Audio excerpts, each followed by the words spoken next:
This is the limitless Keith Lee. This is Brody King. This is Angel Garza. Will Ospreay. Hornswoggle. Pentagon Junior. The Mexican Ray Phoenix. King Ricochet. Concrete Rose, Sunny Kiss. And I'm here to ask you to stop what you're doing, take just one moment, and bask in the glory of the Busted Wide Open. Busted Wide Open. Busted Wide Open. Busted Wide Open. Busted Wide Open. Boston Wide Open. Busted Wide Open. Thank you.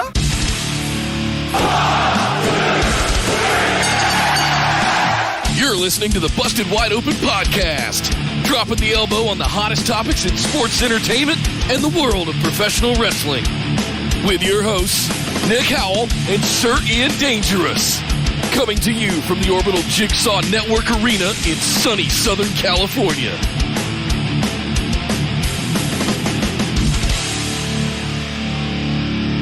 Welcome everybody to BWO Live, coming to you from across the Busted Wide Open universe of Twitch, YouTube, and Facebook. This is episode number 349 of Busted Wide Open. My name is Nick Howell.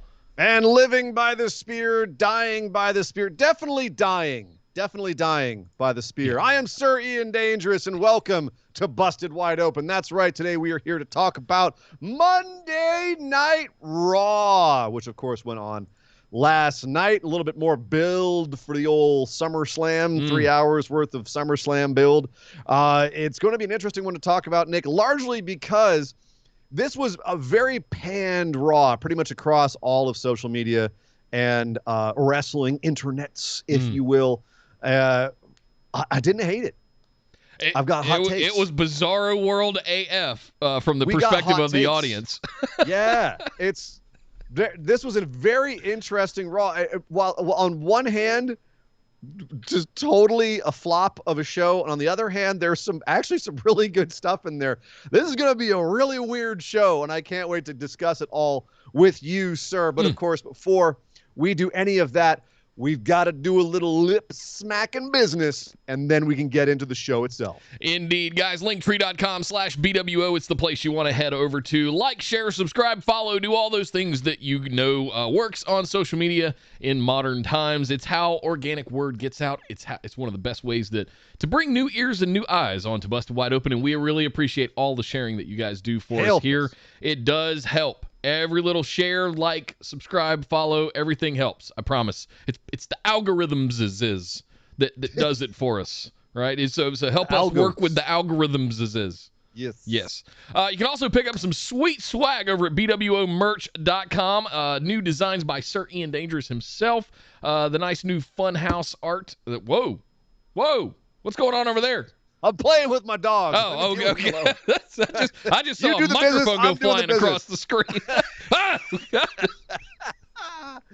Linktree.com/BWO, BWOmerch.com. And if you want to get in on some exclusives, you got a couple of options. Patreon.com/BWO. Sign up for one of our reward tiers over there to get access to bonus episodes. Send in your questions for the patron mailbag. It's now the BWO mailbag that we'll be doing immediately after this show tonight, our weekly AMA show, where you as supporters can send in your questions. If you're over on YouTube, you got that little join button down below. You've also got a $5 and a $10 tier where you can get access to the ability to send in those questions yourselves. At the $5 tier or the $10 tier, you get access to the replay VODs or the live streams of the bonus episodes every single month. Plus, all you got to do is sign up for the 99-cent tier, and you too can get the emojis and the badges and all that kinds of good stuff for live chat and all kinds of good stuff. So that's over there on YouTube. Thank you, everybody, for all the bits and subs over here on Twitch. We're going to catch up with those in just a second. I see you guys flinging them in.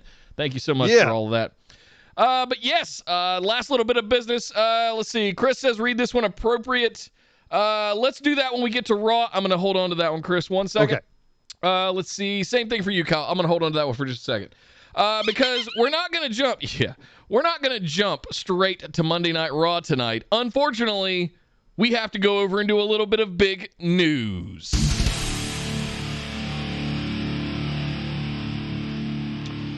Well, this happened shortly after we finished our last show, so we weren't able to report on it at the time. So it's not exactly like breaking news or anything, but we needed to discuss it on the show. Bray Wyatt released by WWE. Future endeavors, straight up future endeavor. Wish him best in his future endeavors. We no longer works for WWE. Bray Wyatt. My goodness, lots to unpack here, Nick. Everything from there had been plans for him to be used in August in programming. He had been gearing up to be on the show. Also, rumors that he was suffering from some mental health issues surrounding Brody Lee's passing still. Also, reports that he was being defensive about his character and his creative. Gee, I wonder why, if that is in fact true. We're still waiting to hear exactly what went down. But this is a story that will continue to develop. I'm not willing to put like an absolute on it yet. All we know is Bray Wyatt no longer working for WWE. He is out of the company at this time. Wow. What are your feelings on this, Mr. Howell? You stupid idiots. Arguably one of the most creative professional wrestlers in the entire industry, and you let him go. And not only did you let him go, you undermined everything that he worked very hard to build for a year before you let him go. And now you're just like, sorry about that. I know Dog Ziggler. He's exactly. Furious. Oh, he's furious. You have no idea. Apoplectic is how I am, Sir Ian I've gone through three Vince McMahon chew toys in this week alone. It's insane. But no, it's a bizarre set of circumstances. Apparently, he was told, Laurinaitis told him upon release, it was due to, quote, budget cuts, despite the Fiend merchandise being among the top sellers in WWE consistently. So obviously it's just kind of the easy way out for them. I don't think anyone takes that at face value. Even people within the company are saying that's insane. That doesn't make any sense. Unless it was a Braun situation where he's had a big contract and they needed to get out from under it, whereas maybe we see him come back like Braun allegedly we think is going to. So. Right, exactly. Like that, there is the possibility they're trying to downsize his contract. Maybe he's getting paid too much for how much he's on TV. Nick Khan looking at the books and saying, we're paying this guy this much. He's only on TV this much. Why is that? Let's fire him and renegotiate the contract. Definitely a possibility. Also a possibility that he's genuinely having, issues and doesn't feel like is not mentally in a place where he can be on the road. Right. He's got, 2 young kids at this point. Apparently JoJo is actually also his wife. Are they officially married now? She was released from WWE a few months ago, or she's out of WWE at this point. So it's possible that there's family issues going on here as well. There could be a lot of things. The bottom line is there could be a lot of things. Anything that we say is going to be speculation. Aside from looking at WWE's track record with Bray Wyatt as a performer, as a creative, looking at it now, we can kind of take it as a whole, as it is right now, look back, and just appreciate how egregiously awful WWE treated this guy in his time there. Was he multiple-time champ? Yes. Was he undermined both times he was champion? Yes. The first time he lost in a single spear to Goldberg after having a virtually indestructible character for nearly a year and a half. The second time he was destroyed by Roman Reigns. Both times with spears. Apparently the Fiend's one weakness is spears. Or an RKO, which of course what happened at this WrestleMania where he was completely destroyed. And I wasted all my F-bombs on that debacle of a finish for that match. And that's now his last match in WWE. And like Mickie James said on Twitter, they have now appropriated his gimmick and given it to somebody else. Thank you for giving us all your time and helping us make a ton of money. You may go now. Mickie did say she didn't have anything ill to say about Alexa. She's doing her best at the role. I agree. Alexa is trying her hardest, and apparently having a lot of fun with it. But Jesus Christ, is it garbage? So yeah, we look back on Wyatt in WWE, and some reports are coming out now that he had a very hot and cold relationship with Vince McMahon. Sometimes he and Vince were on the same page. Sometimes apparently they were very much not. And so now it's like I said, the thing I'm waiting for, Nick, first and foremost, I cannot wait till we get an interview, till we get something from the man himself. I am dying to know what the hell has been going on. Yeah. Because from the outside looking in, from a speculative standpoint, it looks like one of the most creative minds, as you said, in wrestling has been completely desiccated and destroyed by this company. And it's a terrifying indictment of the WWE creative system from the bottom to the top, if that's where things went wrong. Yeah. I don't have much more to say about it, unfortunately. That's all that we really know. I too can't wait. I only hope that we do get one of our, I don't want to say a Dean Ambrose shoot interview style of thing. I would love to just hear from Bray that he's all right, that he has had time to grieve for Brody, and that everything's okay with JoJo and his babies. Beyond that, sure, tell me a story, weave me a tale, fill in the blanks, make it all make sense for me, Bray.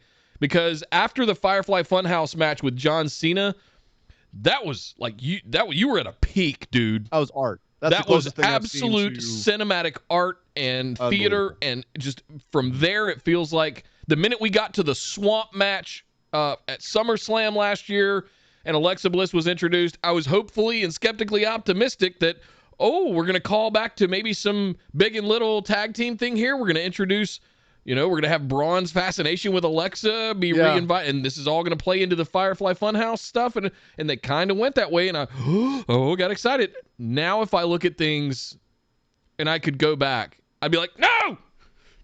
So many almost payoffs. Through his entire career, from being Swamp Bray to being Fiend Bray and everything, so many almost payoffs where things were built up, and it was just right there in the palm of their hands to have this incredible payoff and have this really cool character that could endure through the years. But unlike Undertaker, who they actually let win his feuds, Bray usually never won his. No.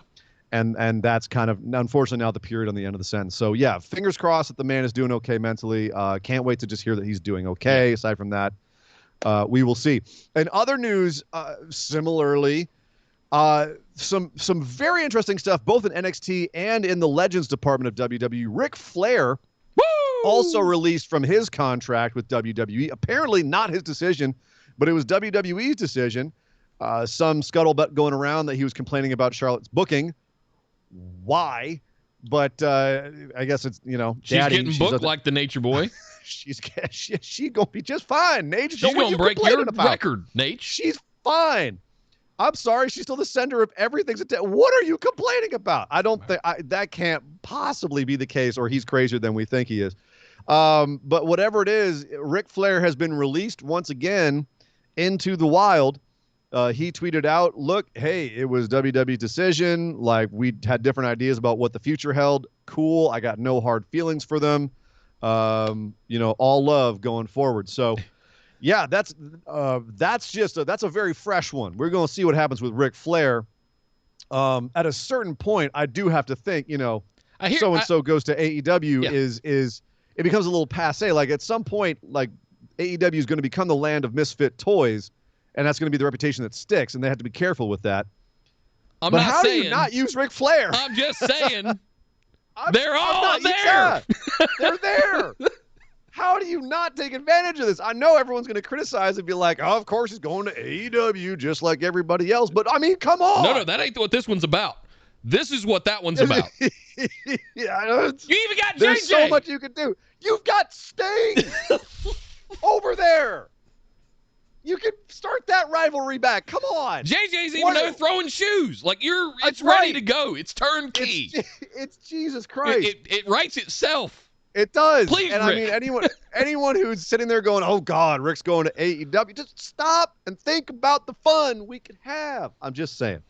Also, just one more little tidbit before we head off and talk about Raw. You got the goosies, don't you? I got the chicken skin going. We're gonna come out. He's gonna just walk all down and just flare flop at one time, and I'm gonna flip that. I got another one for you. You know how NXT executive guy in charge of hiring for WWE, Canyon Ceman, was released a couple of weeks ago? Yep. We didn't really know why. We were like, that's weird. Kind of came out of nowhere. Well, we found out one of the reasons why. Apparently, he's responsible for a certain event, and that is that Adam Cole's contract doesn't go past the next takeover. The dude is a free agent as of Monday after takeover.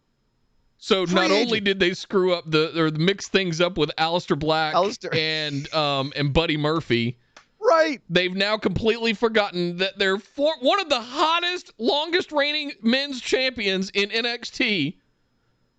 They just forgot about him. And former member of Bullet Club is now 3 weeks from being a free agent. So he's got 18 sorts of leverage over WWE right now. Ooh, boy.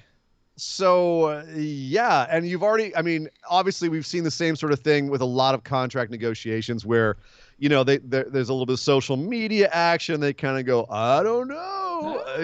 We'll see. You've got Britt Baker saying, he doesn't have to come here to AEW, but he certainly wouldn't come here just for me, but there's a place for him here. You've got this is what Randy Orton was saying when his contract came up, and he's like, I don't know, AEW looks pretty cool. Just pay this man his money. Yeah. I don't think Adam Cole's going anywhere, but the man's going to get a nice, healthy contract. Yeah. I don't know. It depends on whether they want to pay off that Ridge Holland thing or not now that he's back. That would be my speculation. But there's not much else for him to do now. The Undisputed Era is no more. Nick, if there's one thing that we've learned about NXT, it's that other federations coming in and poaching their talent in the middle of an angle is nothing new. Right. They'll be just fine. They're used to it at this point. Oh, I'm sorry. Did you want this wrestler? Okay, we'll figure it out somehow. I don't know. Oh, okay. Yeah, we have a double champion. He's really popular. Oh, you want him? Well, I guess we'll just have him drop the belts really quickly. Oh, you want the guy he dropped the belts to? Well, we'll have to roll together the storyline real quickly. You're going to have him lose a lot on Raw. That really kind of screws us, but all right. I guess we're just NXT. Everyone just kicks us. Bravo, sir. Bravo. Yeah. I feel bad for NXT. Please, sir, stop kicking me. Yeah. I've only got so many wrestlers left. Yeah, Regal's walking around with a sign on his back that says, kick me, right? Just kick me. Kick me, Vince. Yeah. Kick me, Vince. Or Tony. Anna's losing her mind in the chat. She's very upset about Adam Cole. Oh. Don't be too upset. Look, Anna, either way, the man's going to get paid. Yeah. He's either going to go to AEW because they give him a bigger contract at NXT, or NXT is going to have to pay this man. And NXT is going to pay this man because it's going to make them look even worse if they lose him. He also, he has all the reasons to go to AEW. His significant other is over there. His former members are over there. All his buddies. It is a melting pot of everybody that he went around the indies with. He will never succeed on the main roster. I don't know. He won't. TNT Championship? No, the main roster of WWE. Oh, of course not. I know Dog Ziggler. I'm trying to make the case that I think he would be a solid fit on AEW's roster. He's so mad at the fact that if he goes to the main roster, Adam Cole will be he will be on main event within 2 months. Yeah. That's what he's saying. That's what he's mad about. Main event, Adam Cole. It's bullshit. Right, Dog Ziggler? Bullshit. But anyway, that's an interesting point real quick. Chris Jenkins or C. Jinx. I would love to a small stint in New Japan before heading to AEW. That was my other thought. Bullet Club in New Japan is in chaos and utter disarray right now. If Adam Cole wanted to go back over there and I'm back, bitches. I'm in charge now. Because Jay White, we know, is doing some extracurricular activities. Yes. Bullet Club feels rudderless and leaderless. And if he wanted to go back over there and just kind of lay it down, that wouldn't be a bad look for Cole either. So that's a good point. That's a good lot one. of places. Yeah. A lot of things. The world is that man's oyster. Totally. He's going to be happy wherever he goes. But that's it for the big news, guys. It is time to head over and talk about what went down last night on Monday Night Raw.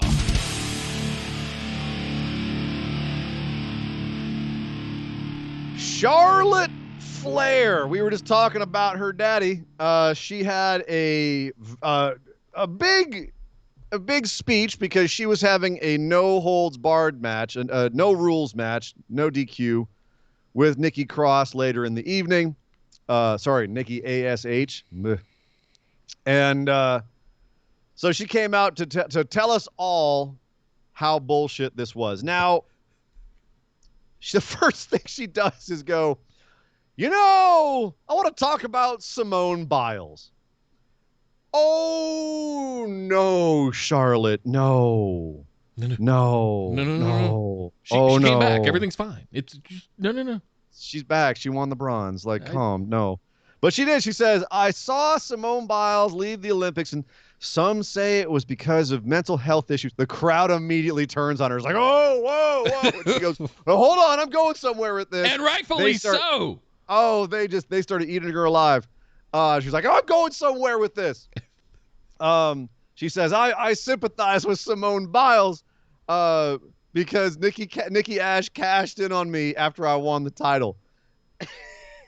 Just sitting there going, what does that have to do with Simone Biles? Oh, no. Who's giving you these lines? And then Charlotte gets out of the ring and starts saying, I've got a match with Nikki Cross, who is a cheat because she won the championship in the cheapest way because it's the only way you can beat me. And, of course, I'm the one who always has the championship because I'm Charlotte Flair, and people have cashed in on me 3 times. And that's just a BS way of winning. So I'm going to beat her with this kendo stick, and I'm going to beat her with this broom because I can't find anything else underneath the ring. And I'm going to beat her with this chair. And she grabs all this stuff and throws it into the ring. And it's a very long, awkward speech. And she finally gets back into the ring and starts bloviating again. Not her best promo, by the way. But she starts bloviating again about how she's going to kick Nikki Cross's ass. And while she's saying this, Nikki Cross just runs into the ring behind her, grabs a chair, and just smacks the crap out of her in the back. And the crowd goes nuts. Again, this doesn't feel like a very white meat babyface thing to do. And she hit her in the back. Ambushing her from behind with a steel chair. And she's in there like posing like, yeah, look what I did. I kicked her ass. Isn't that great? And the whole audience is just kind of like, yeah, that was awesome. Aren't you supposed to be a role model? A paragon of virtue? Right. That was not very, that was a cheap shot. And Charlotte was just kind of like, ooh, you dastardly Nikki A.S.H. So yeah, it was just odd all around. It was a weird segment building up for their no holds barred match at the end of the show, which we'll talk about in a second. I know we have some bits and stuff to get to about this. So is this how we're going to go ahead and flip Charlotte back face? We're just going to do a double turn and just dispose of Nikki A.S.H. already? Because Charlotte is still such an asshole. That's her whole character. Yeah. It's funny because okay, so JB, big fan and friend of the show, of course, lovely lady. You all know JB, biggest Charlotte fan you'll ever meet, as most of you probably know. Mostly due to her fashion choices, I assume. And wrestling and the poise with which she holds herself, and apparently the fact that Charlotte can do anything in heels. Literally anything in heels. It is impressive. It's wildly impressive. Yeah. I have never argued that. JB actually hit me up and pointed out something, and that is that at no point was Charlotte Flair wrong. Nikki Cross isn't someone who you believe can beat Charlotte Flair. Charlotte Flair is someone who feels like a champion and is a champion. And they have cashed in on her a bunch, and it's hella cheap. None of this is a lie. And in the main event, when it's Charlotte versus Nikki A.S.H, Charlotte kicked the crap out of her, had her beat twice, had actually pulled her up from a pin. Otherwise, she'd have had her beat twice. And then ultimately had to screw up for Nikki A.S.H to get an opportunity to give her a draping, twisting DDT for the win. At no point was Charlotte in any way telling a lie She was just being an asshole about her privilege. Like, am I the best? Yes, I'm the best. Okay, well, you're just kind of being an asshole about it. But in no part are you wrong. Whereas Nikki A.S.H. is over here going, I think I can. And we're looking at how they're booking her and we're going, you really can't. Yeah. It's great that you have all this confidence, but you're a loser who's getting lucky. That's the story that they're telling. Yeah. With their bodies. So that's the weird thing with how they're being presented. Charlotte's not being presented as a face. She's not being presented as a good guy. She's an asshole. But she's an asshole that's 100% right and never really gets her comeuppance. All she gets is embarrassed from time to time. You know what she would make? A really good Bond villain. Because if you think about it, Bond villains normally have a point. Like most, some of them are just maniacal and, you know, they just think they're going to do crazy stuff. But some of them are they'll get out and they'll get up on their pulpits and make these grandiose statements about what their mission is and all this. And you're going, you know, he's kind of got a point. Yeah. And so that's what I felt like when I was watching Charlotte. And we really haven't had a really prominent female Bond villain, which get on that Broccoli's already. Like, yep. Let's go. Anyway, Broccoli's still in charge of James Bond. They're still producing it in some kind of way, or I don't know. The family, it's like Lord of the Rings. The Tolkien family just still holds all the properties of something. I don't know. You can't do the Silmarillion because we didn't like those movies. I'm gonna whack a sword at you. To be fair, the Hobbit trilogy sucked ass. So they maybe they have a point. Okay, Mr. Bitterman. But the bottom line, it did. The bottom line here is that, yes, a lot of times heels have a point, but at some point you see the flaw in their logic. Yeah. There's no flaw in Charlotte's logic. We're being presented with someone who's just, they're a dick, but they're right. And Nikki Cross, while I will give her, the reason why the main event worked at all was because of Nikki Cross's facial expressions and mannerisms at the end of the match, where it truly did feel like she was gritting it out to win this. But it's still, the booking of the match itself was Charlotte had you beat a bunch of times, you got lucky, and you happened to hit like your finishing move, you know, your final shot at the right time after Charlotte had screwed up because, you know, you just survived long enough for this person who is really good at this and loves to tell you all that she's really good. You had to wait for her to screw up. Right. So that's not really the best story to be telling here.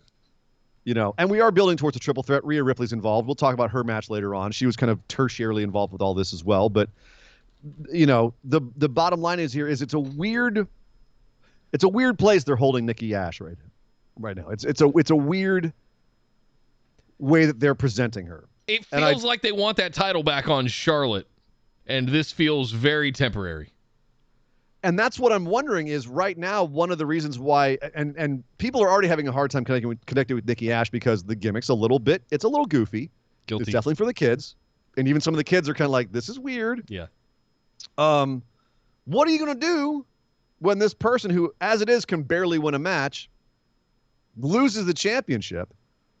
So now she's almost a champion, almost a superhero. She's almost a lot of things, but she's not anything. Right. Right? How are you going to root for something? Like, I would love to have a car, but I have almost a car. Well, that's not really satisfying, is it? So that's why I worry about it. You're not almost a superhero anymore when you actually succeed in the mission that you set out to be a superhero for. You won the title. You won the title. You're a superhero. You are a superhero. Yeah. And I liked how, in a condescending way, she went back to calling her Nikki Cross. I thought that was really clever in Charlotte's promo. And I don't know if it was a slip up or intentional, but I thought it worked really well in a kind of I'm not going to call you by the name that you want to be called. I'm going to call you by your original name. So I dug that.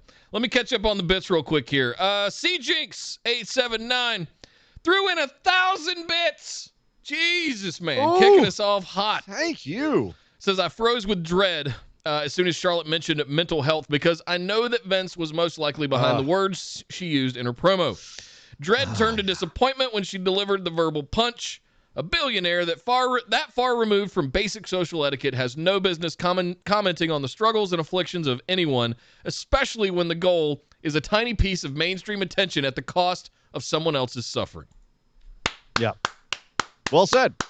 Well said. He wants to get some YouTube hits by being, pop culture relevant, but instead what he's doing is stepping on a big old landmine. Yep. With this one, it was a stretch to bring that into the speech, and it definitely it felt forced, and it was cringy AF. Yes. Cringy Yes. AF. It was, oh no. Thank you very much for the 1,000 bits, Chris. Thank you so much. Kyle threw in 100 bits, said, I know last night wasn't received well by some, but was fun. Yeah. All right, I don't want to read the rest of that yet, Kyle, because you're talking about the rest of the show. He threw in another 100 bits and said you should read something in your sad British voice about NXT. Did he? I was going to use Shotzi in a title match, but wait, okay. I was going to use Shotzi in a title match, but oh, thank you, Vince. May I have another? Oh, thank you, sir. Yes. Oh, I'm sorry. I don't mean to cry. I just worked so hard on that wrestler, and you're going to take them and eat them up and spit them back out as a useless piece of flesh. Thank you, Vince. May I have another? Oh, it hurts. I'm sorry. Well I don't know done, why he's sir. turning into Stewie all of a sudden, but it is. Anyway. Yeah, it kind of did morph into that, didn't it? Kyle threw in another 100 bits, said, personally, I appreciate the full Karen-ness of Charlotte's promo, making Simon Biles about her, fits her character to almost the point of parody. The whole no-holds-barred match felt like Charlotte was throwing a tantrum for the manager. Yeah. Yeah. I loved some of the Charlotte fire in this when she speared Nikki through the barricade. It was an awesome spot, and Charlotte standing up and just going "Rah!" was freaking awesome. And the power bomb, she power bombed Nikki through the announce table at one point. It looked like gnarly. It was brutal. It was awesome. They played it in slow-mo on the replay, and you could see her pulling her down so hard it was pulling her top her top tights off. Holy smokes. I gotta say, while I question the psychology of the booking of the match. The match itself was badass. You know what I mean? Like, there's gonna be a lot of that with this Raw where I'm like, you guys just, I disagree with what how you executed it, but a lot, like, the actual action of it was really good. Yeah. There's a lot of that on this Raw, actually. But not. Where do we go from here, though, is the question. Like, how do we? I know we talked about potentially what if she drops it back to Charlotte. It is official now. It's booked. Triple threat: Rhea Ripley, Charlotte Flair, Nikki, A.S.H. for the Raw Women's Championship. We talked about that, but I mean, why are we doing this kind of stuff 3 weeks out? Are they trying to build credibility in Nikki before her losing the title here? And if so, did it work in here? Because I don't think this made her look credible. It made her look lucky. Yes. Same as the Money in the Bank cash-in. Right. And if she loses the title at SummerSlam, it's just going to confirm that. Yeah. You were lucky. And she'll be done. Now go back down and play superhero, pat, and all of your fans are idiots for following you, except for the really gullible kids. Right. It's just a very, very fine line. It's a tightrope. And as we know from history, WWE is not really good at landing the plane on a lot of these very tightrope type of storylines. Cough, cough, Bray Wyatt. Cough, cough. Anything else we need to catch up on there, sir? No, we're good. We can move forward. Well, then let's move on to the opening of the show. Bobby Lashley and Montavious Vernell Porter, whatever his name is. Vontavious Porter. Vontavious, yeah. Vontavious Porter. That's it. MVP. He comes out with Bobby Lashley to cut a promo on Goldberg because, of course, Bobby Lashley still refuses to acknowledge Goldberg's challenge, even though he's talked about it every time we've seen him the last couple of weeks. And MVP basically runs down how Lashley is not like any man. Goldberg can beat any man, but Lashley's not a man. He's a kaiju. He's an oversized monster.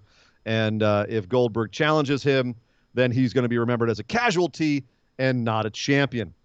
So, of course, out comes Goldberg, and the audience starts chanting Goldberg until they just get tired of it because they're really not that excited. They just, they're all there. They want to chant Goldberg. Yeah, let's chant Goldberg. Okay, his entrance is taking forever. Let's just. One of the markiest crowds in wrestling in Chicago.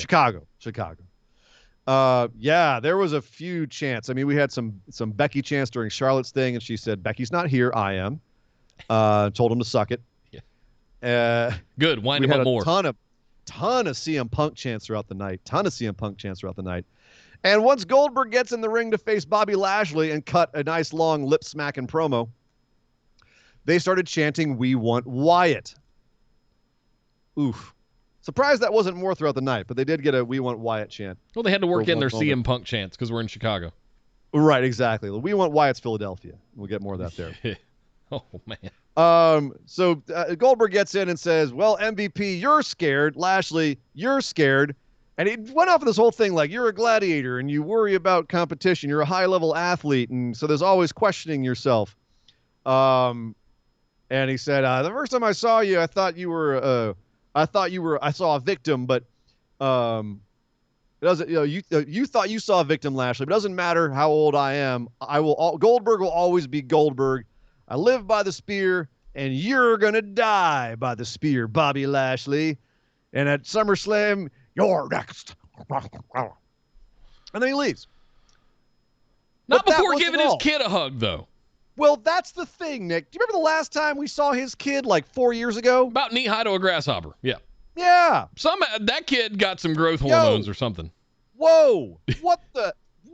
Did they trade out Goldberg's kid? What the kid? Well, first of all, look. I understand kids grow. Right. Kids change. They mature. The testosterone and all the teenage years hit. We all went through some awkward phases. This kid had a glow up like nothing I've seen. Like Dominic just looks like a stretched out Dominic. Yeah. This kid went from looking like this little kind of doughy, dopey kid to this kid. He looks like a damn high school quarterback athlete. Like, damn. He got jawbones and cheekbones and big, nice hair now and tall, handsome-looking kid. Calm down, I was Ian. shocked. I'm like, is that the same kid? He's still a Nick, teenager. Right, fine. You cannot admit you didn't see him and go, damn, what happened to Goldberg's kid? Well, when he came down the ramp, he gave him like a little fist bump or something. I'm like, why are we spending time on the camera? Like, I didn't even know who he was. I didn't recognize him, right? Because the last time we really saw Goldberg, he had all of his kids and his wife ringside and all that stuff, and they were little kids. How the hell do you go from that to that in 18 months? Right. He's closer to Hook than Dominic. Whew. I swear, man, he's lucky his dad is Santa Claus because he asked for a good puberty from Santa Claus and Santa Claus delivered. Anyway, Lord. So Goldberg leaves, gives his kid another hug on the way out. And MVP sees this and goes, how am I going to mess with the kid? And so Lashley and MVP get out of the ring and start mocking Goldberg's kid.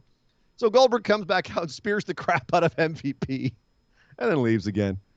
And to this, later on backstage, MVP is selling his chest, and Lashley very quietly says, I'm going to annihilate Goldberg at SummerSlam. So it's official. Goldberg-Lashley at SummerSlam, the match that we knew was going to happen anyway, is now official. Whoop-de-freaking-do. Nick, what are the chances that Goldberg takes the title off of Lashley and runs it into Saudi Arabia? I'm scared. I'm scared, too. I'm scared. They don't bring Goldberg out unless it's to put a title on him. And I am... Not necessarily The last time true. it was the Universal Championship. This time it's the WWE Championship. They did have Braun take it off of him. When he already had it. But it's true. It's true. He already did have it. They did And bring he him out took at it the one off point to the just destroy... Fiend. They did bring him out at the one point to destroy Ziggler, but again, you're right. They tend to, when they bring back Goldberg, they tend to protect him at first. So, yeah, this is going to be an interesting situation. I wonder how mad people are going to be if Goldberg takes his title off. We might have to ask the BWO Universe for some extra F-bombs for SummerSlam. I might need to borrow against 2022. Unless they do some sort of cash-in thing. But Big E's the title. Why would Big E cash in on him? So it's brr. Maybe he cashes in on Lashley after Goldberg beats the shit out of him. That'd be hot. I wouldn't mind that at all. That's hot. Yeah. Somehow again, Lashley pulls it out. But it goes back to your avenging the New Day thing. Yeah. So not mad at that. Yeah. That could be a thing. Not that. I don't think Goldberg's going to win. I want to be clear about that. I don't think I have no intentions of picking Goldberg to win the WWE Championship in the BWO Pick'ems. Nor I. He's got 3 matches a year. So I think he's already had. I don't think he's had any this year. He hasn't had any this year. His last, as far as I can remember, his last match was WrestleMania 2020 when he dropped it to Braun. Yeah. That's right. Am I missing one? Whoop, whoop, whoop, whoop. Oh, boy. All right. So that was the main part of the show. Let's rip through the rest. We had actually a lot of fun. Mansoor and Mustafa Ali had a rematch against T-Bar and Mace, which T-Bar and Mace won. This time because Mansoor got left alone. They picked off Ali and had some very nice creative moves on Mansoor in the corner, dropping him onto his face onto the turnbuckle, and then just absolutely monstrous big boot from Mr. T-Bar himself. Dijak! His name's Dijak! T-Bar himself. And for the pin. And then afterwards, it looked like Mace and T-Bar, they left, and then they came back like they were going to kill Mansoor. And Ali, despite being all gruff and like trying to shake Mansoor off at the beginning of the match, and he was trying to give him a hug, and get off me, concentrate on the match. And getting a big ovation from the Chicago crowd, by the way. Mustafa, very over in Chicago. It's hometown. But he came back to eat the finishing move from T-Bar and Mace, and he saved Mansoor. This is a little program here that's, I think, getting some legs. That's starting to get over with the crowd, at least in Chicago. People are starting to realize like this is kind of a cool redemption story here, like the redeeming the soul of Mustafa Ali. Like I think it's coming along nicely. I'm bored. What about you? Oh no. I'm bored. Oh, listen, it's cute. It is cute. There's nothing, there's no substance here really, because I have not been able to invest in Retribution. I've not been able to invest in Mustafa Ali at the head of Retribution, because every single time I'm an inch away from getting there, they yank the rug out from under things. And so for the last 2 years, however, God, it feels like it's been 5 years that we've been working with Retribution, mainly because of they're messing with us because we made fun of them. Here on the show, I have nothing to invest. So now, after fool me once, fool me twice, now I'm supposed to invest in this iteration of Retribution and Mustafa Ali? Nah, I'm good. You just be bitter. It's cute, but I just Mansoor is there for the Crown Jewel Saudi Arabia show later this year. I think it's in November. I wonder if they'll pay this off. Possibly. And it's October, by the way. Is it October? Yeah, okay. I wonder if they'll pay this off. They're building up for that. I wonder. At this point, until you start giving me something to invest in and actually execute and deliver on it to a point where I can be all in on it. Yeah. Until then, I kind of checked out on this, if I'm being completely honest. Yeah, I definitely think that they have an uphill battle to get people to invest in it, like yourself. Yeah. I'm just saying that the story that's out there, what they're doing, it's there. Like, it's there. They just have to get enough people to care about it. You've got Dijak, Ali, and Mansoor is fantastic. You have a captive audience with the hometown crowd for Ali, but at the same time, like, you've got to have, let's say Kansas City. Let's say Dallas, like they have to care about this as well. Right. So, or in our case, Mr. Nick Howell has to care. Then we'll know it's being a success. But yeah. I'm just saying, I see what they're doing and it's there. Now it's just got to cross over. Yep. To give more time and not do a rematch every week. Speaking of rematches, Keith Lee and Karrion Kross had a rematch. Oh yes, last week of course, Keith Lee, of course, having lost 2 straight. Karrion Kross losing his first match on the main roster to Jeff Hardy, and then winning last week against Keith Lee it wasn't a squash, but Keith didn't get a whole hell of a lot of offense in. No. It was not good, and boy, did we bitch about it on the show, because it's kind of like, man, what are you doing to our boy Keith Lee when you're bringing him back? He was on the path of being something big. And I had some hope this week, because the first thing they did when Keith Lee got in the ring was point out that he beat Randy Orton last summer. Okay, that's an odd thing to mention if you're going to have the dude lose. Oh, you know what I was over the moon about? What's that? I heard them bring up and tell the story of the history of their battles in NXT. They'd mentioned it very briefly. Like, oh, yes! Do more of this. Tell the history of these two combatants, these two gladiators, going to war over another title in another brand so that it means something that these two guys are on TV. Right. Well, but there was so much more they could have told. I mean, they could have said Karrion Kross is the dude that took the title from Keith Lee. That's Keith Lee's title around. Well, it's Finn Balor's, I guess, but still, it's still like he took the title from Keith Lee. They could have done a lot more with it, but it's fine because ultimately the story that they told in this match was great, and that is that Karrion Kross has Keith Lee's number, but Keith Lee he spirit bombed up. He took the energy from the crowd, and he was able to finally beat Karrion Kross. In this big heroic moment. So now they're both 1-2. Way to go, guys. You should be super happy according to the commentary. You're doing great. I kind of caught it out of the corner of my eye and I didn't rewind to watch it and they didn't do a replay. Did Keith Lee do like a twisting senton off the top rope or something? Because I know it popped the crowd really big. Some kind of like flyer move that a 300-pound man should not be able to do. Well, he did do that, but it was essentially just a senton in from the outside, he used the ropes to catapult himself in. So it was definitely a insane move for a guy that size because it's Keith Lee. Yeah, that's just what he does. Indeed. So Keith Lee back on the winning. I mean, we can't even say 50-50 booking because they're both 1-2, but he's back on the winning ways. He looked good. The crowd loved it at the end. Well, 50-50 with each other. Right? So now we've got to have a blow-off match. We're probably going to have a match at SummerSlam. Okay, fine, but wait. Does Keith Lee get the NXT title and go back to NXT?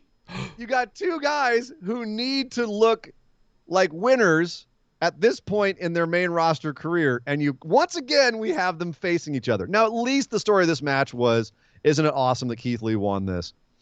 And it does wash a bit of the bad taste of last week out of my mouth. But then I think about poor Karrion Kross, the NXT champion, who loses again. And his entire gimmick has been completely neutered. The entrance, the look, Scarlet, the presence, all of it's kind of just been flat. I mean, I thought they took the legs out from Shinsuke Nakamura when he came to the main roster, but Jesus Christ, I haven't seen someone that they've tried so hard with and yet tried so little with. Who was in such a big place in the other, like, who else was such a big deal in NXT and they neutered so hard besides Bobby Roode? Shayna Baszler. There you go. Well, no, but she came up as a really big deal. She came up and beat everyone in the Elimination Chamber. Yeah. Oh, It took them a while. It took them a while to neuter her. It wasn't right away like this. Yeah. Somebody somewhere had a plan for Shayna Baszler and it got nixed. That would be Paul Heyman. Had a plan for Shayna Baszler, and Vince was like, I don't see it. So Bruce, you take over. More Nia. And that was that. More Nia. So is Keith Lee redeemed? Is Kross DOA, or is it still wait and see for you? Is it crazy to think that he could take his NXT title back from Karrion Kross and go back to NXT? Yes, it's crazy. What are you talking about? Then to your point, what do they do with both of these guys to tell a cohesive story that finishes in what? I mean, Karrion Kross has to win. Are you asking for a cohesive story from WWE? God damn it, yes. I don't know. Get them away from each other. These guys both need wins in the main roster for them to have any kind of longevity with their career. Put them with someone they can go have cool feuds with and actually win. Have someone put them over. Right now they're being used as enhancement talent on each other, and that's not going to get anybody over. No. That's not going to make anybody happy. Oh, yeah. At least any some of number the multiplied by 0 is still 0. And exactly. That's the kind of the formula you're using here. But yet on the other side of things, someone who can lose a whole bunch and it doesn't seem to matter, Riddle. He had a match solo with A.S.H because last week A.S.H snapped his scooter. So Riddle got a nice, slick new one, had a funny little segment backstage with Damien Priest, and then went out to have a match with A.S.H. I think it's A.S.'s first singles match on the main roster. Correct me if I'm wrong. He got his own Tron and his own entrance song. Got his own entrance music. Wasn't bad. It was just kind of, there. It was fine. Creator wrestler stuff in 2K. Serviceable. Yeah, serviceable. Makes you think of big, lumbering, scary man. Right. All right, fine. And he is a big, lumbering, scary man until he starts moving really quickly. That guy can cross the ring real quick. Holy shit. The closing speed on that man is absurd. It's pretty scary. And this match was a squash. Let's call a spade a spade. This was Matt Riddle getting just murderized. He got tossed into the timekeeper's area, barely made it back in, beat the count, gets just gets a couple of knee shots in, gets tossed out of the ring again, barely makes it back in, and then a little bit of offense, and Amos just shakes his head. This is my house. Picks him up to the sky and just drops him onto the mat. 1, 2, 3. It's over. So Vince is feeding Riddle to his new toy. But at least I kind of understand this, Nick. Again, no Randy Orton. Rumors are he's heading back soon. We still have no freaking clue where dude has been or why. Unless this is to set up the Raw Tag Championships, the beatdowns of Riddle and things like that for SummerSlam, where they take the title. RK Bro takes the titles off of AJ and Omos. Then you'll have my thank you. That was a great kind of build-up. That is what I'm thinking, is right now Riddle is fighting this uphill battle against this monster because his boy Randy ain't around. Yeah. Randy comes back and is like, all right, I'll help you take these fools out. Yeah. This would feed in well to that. And if that's the story they're telling, then this was, first of all, I love watching Amos work. The guy gets it. He gets it. We've said this since the beginning, is the dude has the presence in the ring that no man his size has ever had in the WWE. Not Khali, not Gonzalez. None of the dudes his size have ever gotten the theatricality of it. He gets it. He fully gets it. And it's I truly still believe it's what's going to take him to the top. He's in the right company to be a big man with his assets. Because Vince loves it. So Amos could absolutely one day be champ. And this match just showed he's great. He's great in this kind of scenario. So yeah, I didn't mind him doing a squash on Riddle because I feel like there's a big potential for an upside coming down the road story-wise. I love the interactions as well and how they kind of interlace between Riddle and Damien Priest. I like what they're doing with Priest, especially. Can we jump ahead and talk about that next, because I feel like it carries over a little bit. We later had a segment of Miz TV with Miz and John Morrison where Damien Priest was brought out to talk about what was going on between him and John Morrison, right? I thought this was really well laid out. Yeah.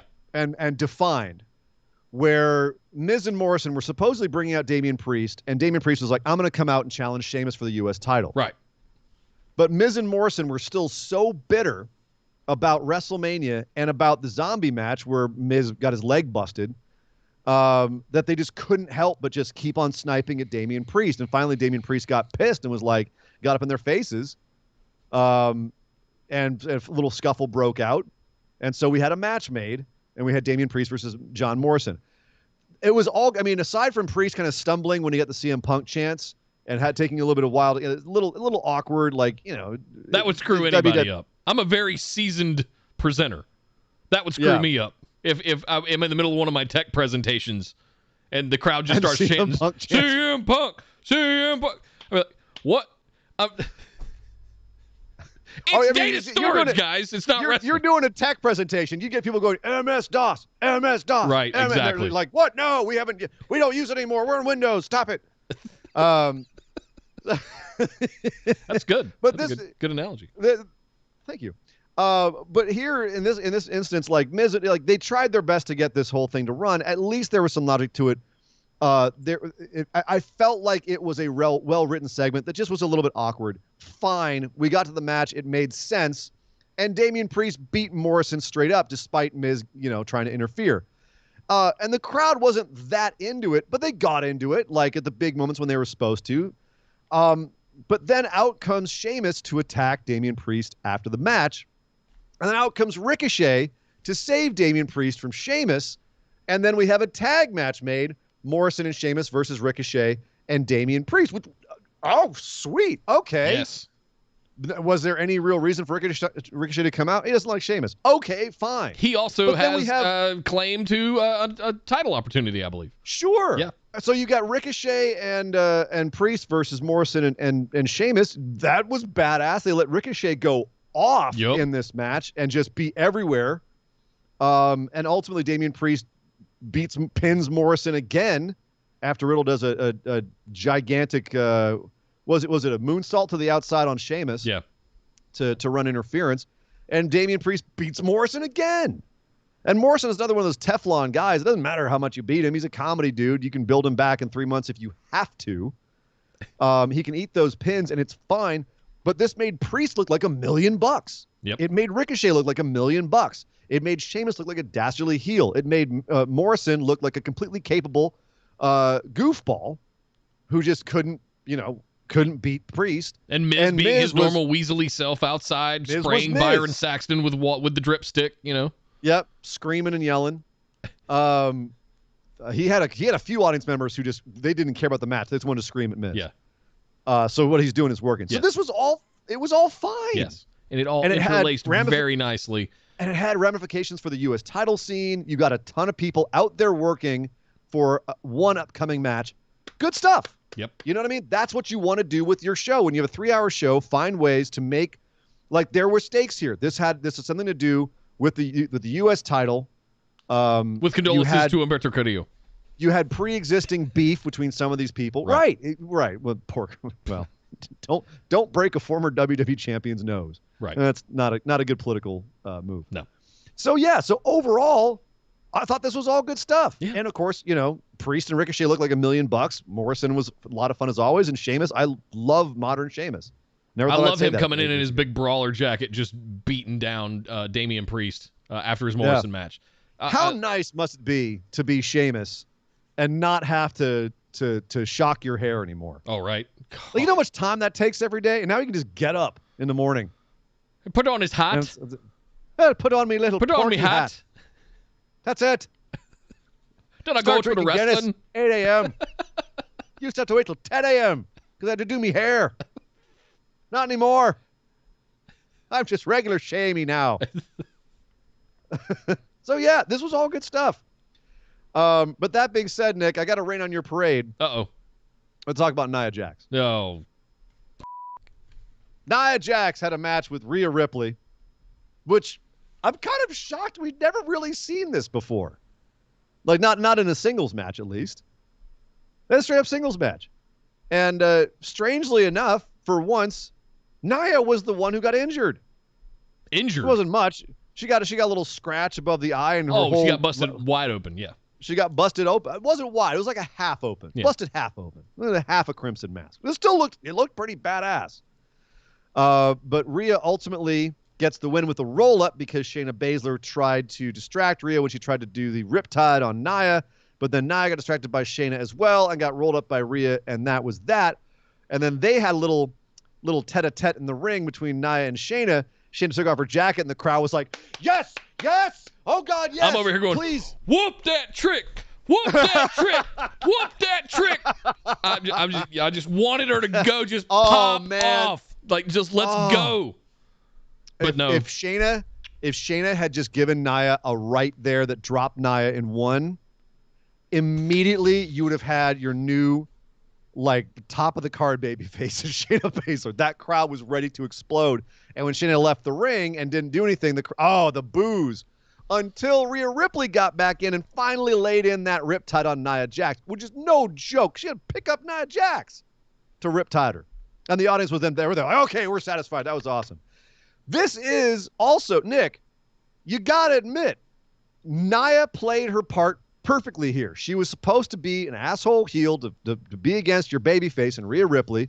Monster heel. Rhea Ripley overcomes her, granted with help from Shayna, but then Rhea comes back in and lays that one more hit on her. And we talk about babyfaces being kind of assholes. This was a bit of an asshole move, but God, the crowd loved her. Thank God. Give her that last one. We wanted to see that move in the match. The roll-up wasn't very satisfying.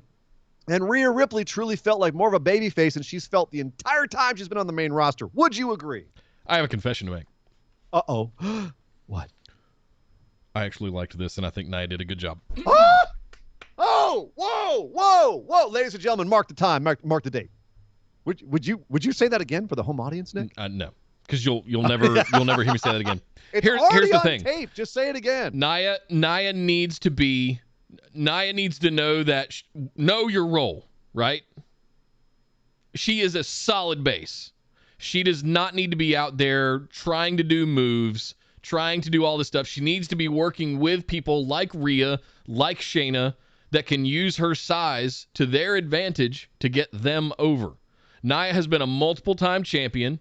Nia has been involved in everything to do with the women's tag team titles since their inception, other than Bayley and Sasha. Not since their inception, yeah. Put Bayley and Sasha aside, right? After Bayley and Sasha, yes. It's been like 27 years they've had the NXT women's title, but now they're over on it. Whatever.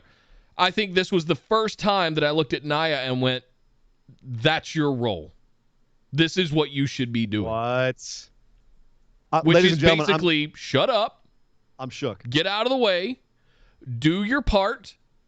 And help put people over. Stop putting yourself over. She to me, she is notorious for just going into business for herself. And what? Yeah, she's constantly done this. She's in all these bullying angles. She has to be the center of attention for everything. And that is one of the things that have always been stuck in my craw about Nia Jax. It's how they write her. People. It's how they write her. It's not she's not back there going, you're going to put me in a bullying angle? I'm going to win? No. You know, this is how they I'm trying to be positive. Okay. Don't come back at me. I'm just saying. I think this was one of the first times, maybe ever, I looked at Nia Jax and went, yes, this is what you should be doing. Be the crux, be the fulcrum between things like Rhea and Shayna, right? Be the center of things that are orbiting around you.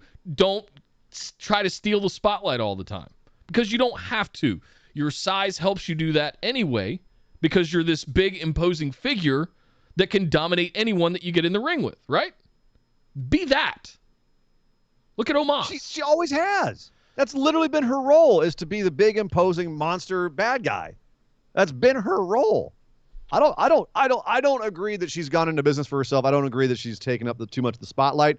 But I do agree with you that here she played her role perfectly. She's supposed to be a monster bad guy that the babyface has to overcome.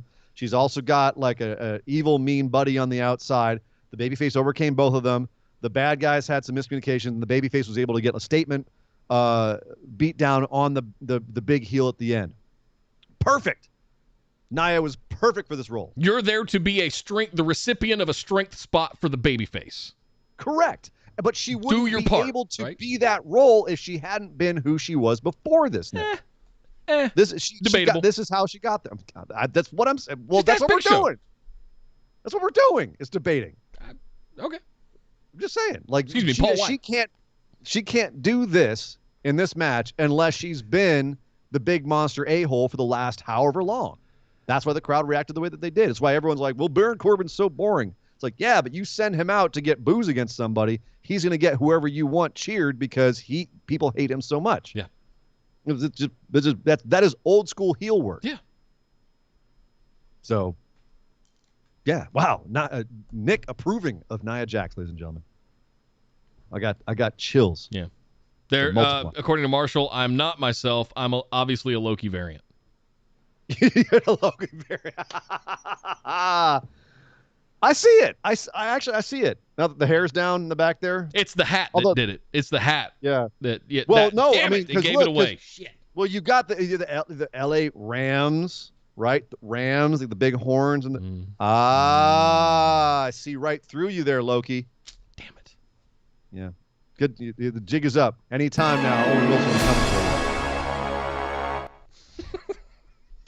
What the hell was that? The loser music. Speaking of big horns, Drew's got a big sword. Something that the commentary commented on is, look at the size of Drew's sword. As he's standing back in the back in trunks, talking to a woman half his size. Just, what you guys doing? Well, Drew comes out with his sword again. Vince Russo wrote this segment. That's what's wrong. What happened?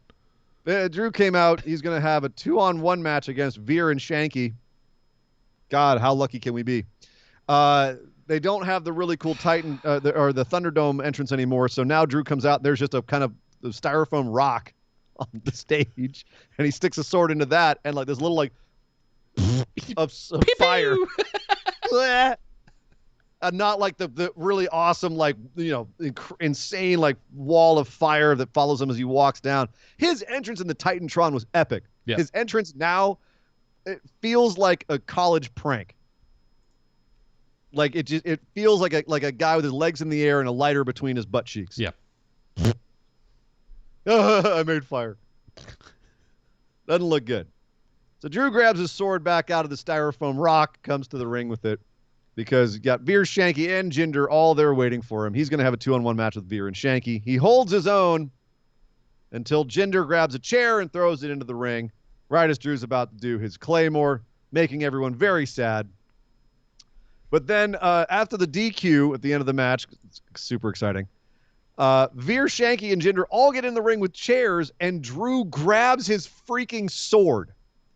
And we have a 6'6" Scottish man wielding a claymore against 3 dudes with chairs, all of whom, by the way, are huge dudes as well. This was quite a visual image, Nick. When you pick up a sword and you take it onto a field of battle, you have malintent. Like, you're gonna hurt somebody. Kill someone. You're gonna kill someone. The ref is outside the ring, just like standing there looking jacked and tan with no expression on his face. Just like, well, This happens every week. this is happening. Dude is wielding a freaking sword. And Jinder, to his credit, very bravely tries to hit Drew with a chair, and Drew just swats the chair out of the air with the sword. And Jinder does what I think any one of us would do when confronted by a 6'6" Scottish guy with a giant broadsword. He jumps out of the ring and runs to the back. Yeah. And then Drew headbutts Veer. Veer goes flying out of the ring, and Shanky's just standing there with the chair going, "Ah, shit." Yeah. Hey, Drew. hey, man. You know this is all like fake, right? This is Jinder's idea. I didn't even want to be here. Yeah. I was at home. I was enjoying some good Vindaloo. This isn't where I parked my car. He was like, "This is." I'm just gonna vacate. Yeah. Can you just and Drew goes from the sword, he goes, "Woo!" and he's like jumps out of the ring. As you would. As you would. And Drew's standing in the ring like, I wasn't really gonna hit him with this sword. Oh, wasn't that funny? Didn't we all have a laugh? Didn't we all have a laugh together? Oh my goodness. Meanwhile, I'm over here just hiding. And then they catch up to Jinder and the boys in the back, and Jinder's like, he's crazy. He's trying to kill us with a sword. We're out of here. And I'm like, well, that's actually somewhat logical. What a bizarre segment. What is going on? Wielding swords and swatting chairs, whatever. Honestly, I wasn't bored. I wasn't bored. I was bored by the match, but the stuff afterwards, I'm like, what the hell are we doing? Oh my goodness. This is your former WWE champion. Former NXT champion, former WWE champion, doing goofy segments with a broadsword. And apparently Drew is not getting a good enough crowd response, because we now have proof that WWE's piping in crowd noise. We knew before, but now we really know, because apparently no one scrubbed the stupid crowd noise for Drew. Because while Drew is getting in the ring, we very clearly hear Michael Cole say, "Here comes the 15-time champ," over this crowd noise. Oh. Michael Cole not even in the building. It's the whole different announce team. Not a good look. Jesus Christ! Like someone in sound tech getting fired. Rightfully so. And rightfully so. And also WWE, you, as we always say, you should be ashamed. If you have to pipe in crowd noise, that's on you, not on the crowd. Right. And the fact that they're not going apeshit for Drew McIntyre's entrance, that's kind of on you too. That's on you. You've killed what might be one of the biggest WWE champions you've had in a long time, with constantly running him up against Bobby Lashley. And now whatever the hell they're doing with Jinder. I know that there's the constant sort of antagonism between WWE and WWE superstars and the WWE universe, the crowd. But I personally, I think it's a vicious cycle. Yeah. The crowd kind of goes into business for itself. WWE gets frustrated. They treat the crowd like shit. It eggs them on to do more so. From people who used to work for WWE, that WWE thinks of the crowd as idiots and doesn't respect their audience.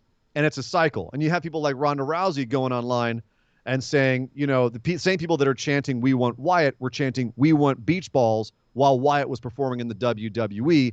It's you idiots. You're the reason why he's not there anymore. Which is, she's not entirely wrong. Yeah. She's making a salient point there, but it shows the antagonism between the people who work there and the crowd. And that kind of relationship, you can't perpetuate that. Like at some point, it's going to blow up. You keep treating your audience like crap, then you're going to get to this point where you have to kind of create your own reality. Be like, everything's fine while the place is burning down around you. Right. Or this guy who should be one of the biggest stars in the world, we're having to pipe in applause for this guy. Yeah. Damn. Jay over on YouTube with the $2 super chat. Thank you, sir. Says, "We want Wyatt." Thank you, Jay. Yeah. It'll be interesting to see where he ends up going. Yeah, if he does it all. I mean, maybe he goes and hangs out on the farm with his brother. Who knows? Couple more things on Raw. One good, one really, really bad. Reggie comes out to the ring to defend his 24/7 championship against Akira Tozawa, the man who he took it from. Had a little speech backstage where he says, "Y'all probably wondering about me. This is the real me. I faked being a French sommelier to get my foot in the door with Carmella, but now I can really be myself now that I got my foot in the door. By the way, I'm going to go have a match. Come watch. It's going to be a lot of fun." I like this. Thank you. Simple, effective. All I asked for. Exposition. Right. I faked an accent to get in the door. That's why I talk like this now. I talk like a normal dude. Yeah. Cool. All right. One sentence. You explained it away. I'm good. Yep. All right. I'll go along with you for this ride because you have filled in the gaps for me, and you are treating me like, treating me as a viewer with respect. I'm not just being like, "Oh yeah, no, he woke up today and he's Nigerian." Right. This is the real me. Is it? Is it? Is it? Anyway, so Reggie explains why he's now got no accent. And yeah, Jay Kofi Kingston, another example. Yeah, Kofi. I love the callback to that. You was just Jamaican. You were Jamaican. I thought you were Jamaican. But Reggie comes out, has a very fun little. This is a typical Reggie. Matrixing around all over the place as Tozawa tries to get him. Tozawa's out there mugging like crazy. Ninja powers up. Ninja power. I could be really mad at the inherent racism with Akira Tozawa. Right. I could be mad at the fact that he's quote unquote not being used. And for a man of his talents, he's really not. I mean, we canceled Dr. Seuss earlier this year over this shit. But at the same time, the man's getting paid. If he wanted to leave, he could. Yeah. He's on TV. There's a lot of people that are back in catering, not even getting on TV. And Tozawa has been consistently doing something for a long time. So I love how we also kind of conveniently, this match has suspended 24/7 rules, so no one can interfere with this match. No one can interfere. Yeah, that's fine. What I don't. It's a showcase for Reggie. It's wild card rule all over Reggie's again. Getting over. He's out there doing the Cirque du Soleil stuff. Everyone loves it. What's the harm? You're right. Vince says Raw is like the circus. You got the elephants, you got the trapeze artists. Here's Reggie. Here's Tozawa. They're the clowns. Yep. Little clown show. Cool. Makes everyone happy. Quick and out. We're on to the next segment. Unfortunately, the next segment has to be Doudrop versus Tamina. With Eva Marie trying to get involved and ultimately costing Doudrop them out. Tamina just didn't give a crap. She just, I'm just going to Samoan drop you. Yeah. Sadly, Tamina does not have the moves to make this match work. We know that Viper Niven does. Viper Doudrop. Ugh. We know she does, but she tried her best to make Tamina look good, ultimately losing. But then Alexa Bliss and Lily show up on the screen, laughing at how Eva Marie and Doudrop lost, which came back to bite them later because we saw Alexa hanging out in her playground later, and she takes a boot to the midsection from Doudrop, which apparently she's not invincible anymore because that kept her down for about 3 minutes.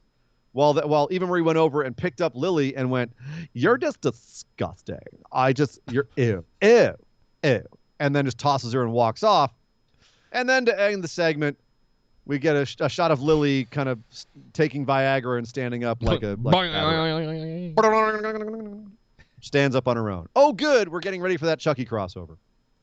I saved this for last in our notes, Nick, because obviously Eva Marie and Doudrop, nothing else need to be said about them. Just free Piper Niven. Yes. Get her away from Eva Marie as soon as possible. Eva Marie, please get off my TV. But in the context, I want Alexa Bliss to send her to the fiery pits of hell under the ring. You've had powers this whole time. Match. You Hadouken, Randy Orton. Why can't you do that to Eva Marie? Set her pink hair on fire.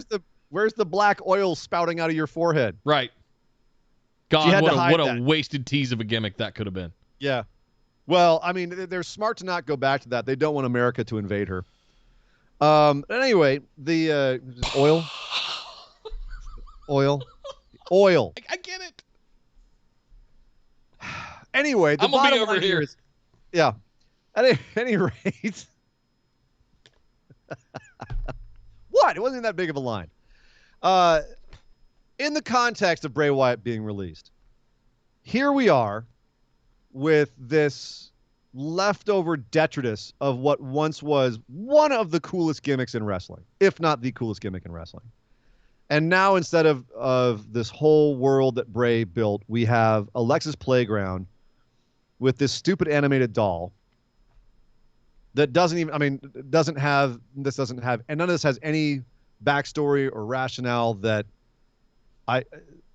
anywhere near the depth of what we had with The Fiend and the Firefly Funhouse.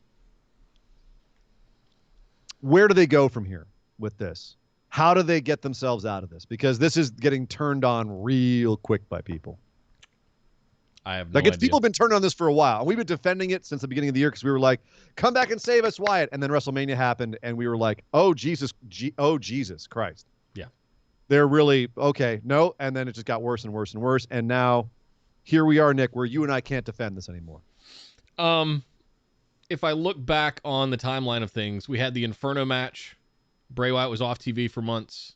Yeah. Makes the big return at WrestleMania, coming out of a giant Jack in the Box, which was glorious. So Whole amazing. new, like, burnt barbecued skin, get up. They spent all this time and money making all this stuff for him to ultimately, in true ironic WWE fashion, get taken out in a distraction finish by his own friend, compatriot in Alexa Bliss. Yeah. With Protege. black goo squirting out of a Jesus crown and get RKO'd by Randy Orton. And that's it. That's it. Yeah. I don't blame him for leaving. I don't blame him for being upset. I would be too. But I think how do we get out of this? I don't have any idea. I really don't. Because it just seems like it's on repeat for the last 6 months. I'm kind of at my wit's end. Love Alexa Bliss to death. Think she's fantastic. She is doing her freaking best to make something of this. But it just feels stale. And Eva Marie is not helping at all. I don't have the answer. Even in crazy Nick booking terms, I don't have something crazy. Contextually, it makes it even worse. It does. And I'm sour on it before it even goes anywhere because of how they treated Bray with it. That definitely is making things even worse. Yeah. And I think it is that way for a lot of people who were hoping this Alexa thing would pay off with Bray when he came back, and now there's no hope for it. Now there's no like, okay, we're going to get some sort of relief from this. No, it's just now this is what we're stuck with. So yeah, it's frustrating. It's I truly don't know what their end game is. What, Lily's alive? I mean, again, like we joke, but it's quite possible that like when they have the Chucky TV series on USA, there's some sort of stupid crossover between Chucky and Lily, and we're gonna sit through that. Yeah. And I know Alexa has said that she really loves playing this character, and I can see why. She's having a blast doing it. It probably is a ton of fun to play. Unfortunately, thanks to WWE Creative, it's also awful to watch. Yeah. So, yeah, definitely the low point of Raw there. But let's go from the low point to a high point, Nick. But before we do that, I think we need to do some catching up, I believe. We do. Kyle threw in 100 bits, said, can Lily find the same wood chipper as Moppy did before the Chucky crossover? Oh! The crowd laughed at this thing. At least we know Moppy was a punishment to Perry Saturn. Yeah. This is, Alexa apparently likes this. So, yeah. Yeah. But yeah, wood chipper, that'd be awesome. Yeah, that'd be great. Thank you, Kyle, for the Imagine 100 bits there. All right, guys, it is that time of the show. Yes. That's it for Raw, but we can't get out of here without doing a little segment that we like to call our Moment of Positivity. Mop, mop, mop, mop, mop, mop, mop, mop, mop, mop, mop, mop. The mop, the moment of positivity. That's right. It's a time on the show where we try to take all that negativity and all the harsh criticisms that we may have had, and we throw them out the window, and we instead are left with nothing but positive, happy thoughts, and try to find our best moment in wrestling from the last few days, one that we can share with all of you, and hopefully share that positivity and those happy thoughts with all of you, so you can go back out in the world after our show here with a smile on your face and some warm fuzzies in your heart. So, Nick, what was your mop for this week? I think I'm going to throw a wild card here. I think I'm going to use because I've been monitoring the chat and I've been seeing a lot of conversation. I think I'm going to break kayfabe for a minute. And because I want to make something perfectly clear. Okay. All joking and all kidding aside, I think Nia Jax is a lovely, beautiful woman. Whoa! Hey! Whoa! Listen, I think I've watched her on Total Divas. I've watched her come up through NXT. She had all the potential in the world. Again, we can't help how she gets booked. And this is outside of the show's kayfabe here, right? It became a running joke years ago when we were first starting the show after she injured the seventh person or whatever we were counting in some kind of spot that Nick hates Nia Jax. And that led to the Nia Shrine, and that led to kind of this kayfabe thing going on the show. I have nothing personal. I just want to be clear. I have nothing against Nia Jax. I have nothing against her size. I think her size is actually an advantage. I think it's not taken advantage of as much as it could be. This week was different. This week, my moment of positivity this week is Nia Jax. What the hell is going on? Yep. My moment of positivity is that they finally used Nia Jax the way that she should be used as to make a bigger strength spot out of for Rhea Ripley with her doing a riptide. This is like the curtain call for BWO, man. You're gonna lose your opportunity, King of the Ring, for this. You realize that? I realize that. I'm willing to put that on the line because listen. Over the last year, the last few years, we've had Me Too, we've had Speaking Out, we've had the stuff going on at Riot Games, we had the stuff with Ubisoft last year, we've got the stuff going on with Activision Blizzard right now with the mistreatment of women in various workplaces across various industries, and I want to make it very clear that I do not do any of that.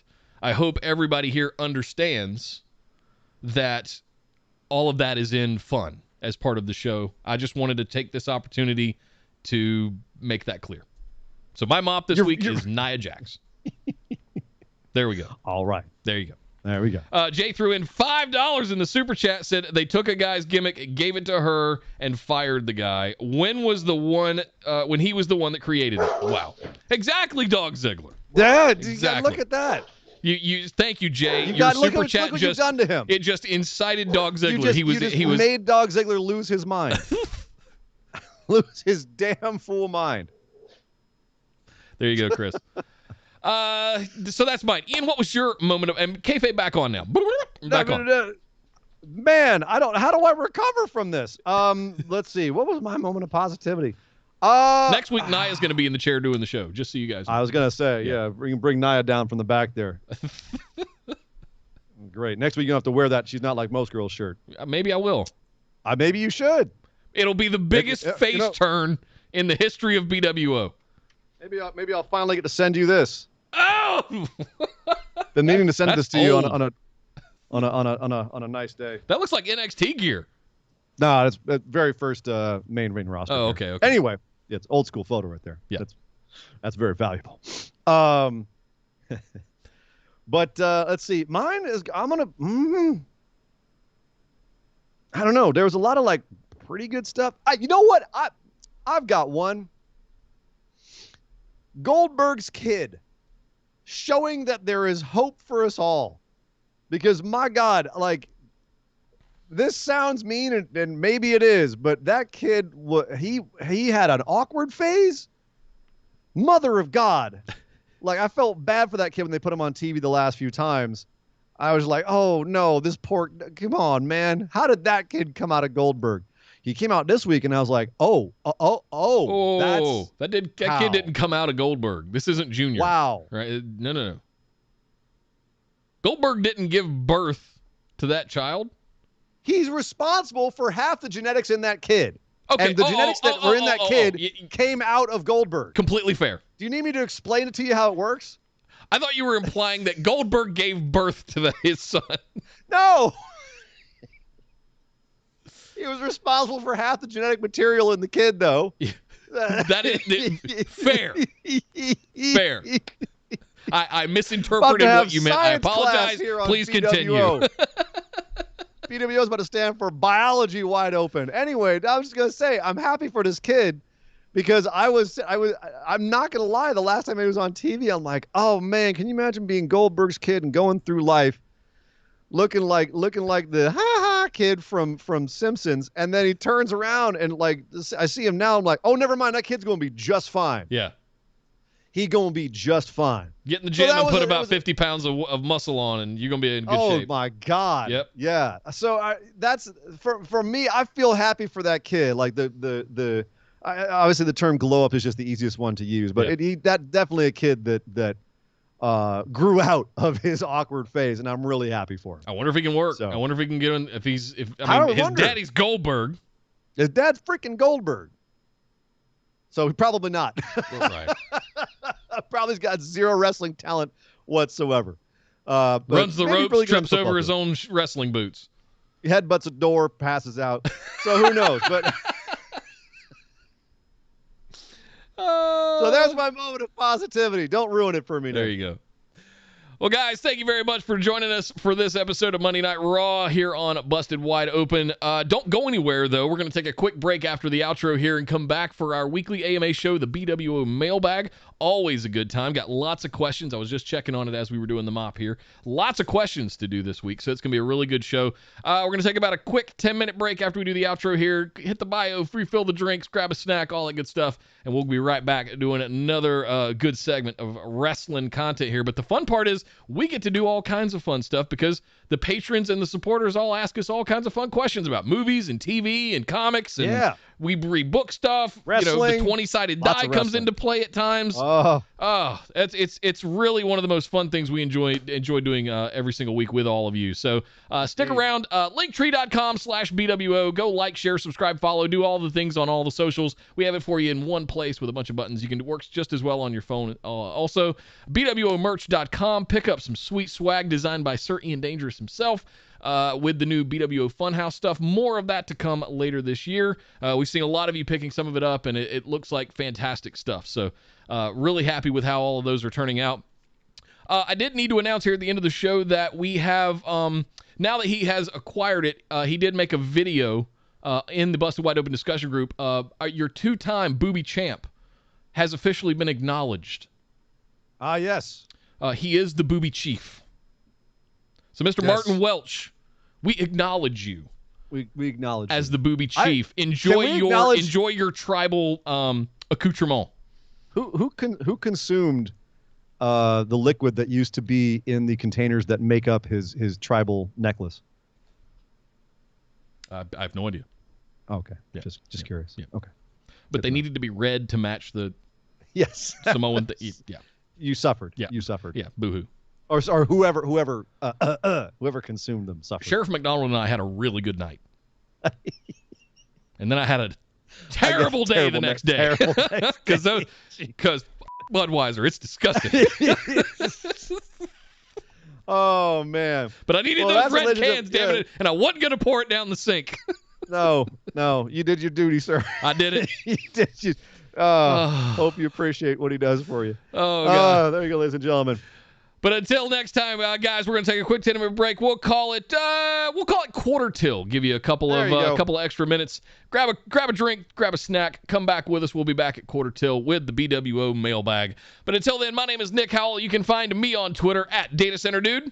And I am Sir Ian Dangerous. You can find me on Twitter at Sir Ian Dangerous. But by God, would somebody stop the damn thing? This show is part of the Orbital Jigsaw Network. For more episodes, subscribe to us on iTunes, Google Play, or Stitcher Radio. For details and show notes from each episode, check us out, orbitaljigsaw.com.